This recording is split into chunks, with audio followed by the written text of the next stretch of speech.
Ngayon, mag-install tayo ng Windows Server sa PC ko naman. Sa first video kasi, sa laptop ko. Press F2. Ayan, pagka ano, then advanced option. Boot, new, secure boot. OS type is other OS natin. Then, option, yung flash drive na. Ayan. Exit, save and changes. Okay. Hintayin nyo mapuno yan dyan. Next, install now. Magpa-partition tayo dito. New. Para sa mga files yan. Mababa lang yung memory ko, ay yung storage ko. Okay. Then after none, ito matapos na lahat. Then next. Then hintayin nyo lang mo ano yun, matapos yan. So natapos na siya. Magbo-boot ulit yan, then diretso na yan doon. Ito, pwede na natin ito bunutin. Then mag-set lang kayo ng password. Open ito, Control Alt Delete.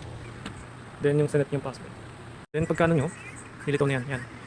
Then dito muna tayo magtatapos. Susunod na yung mga server roles nito, mga ganyan bagay.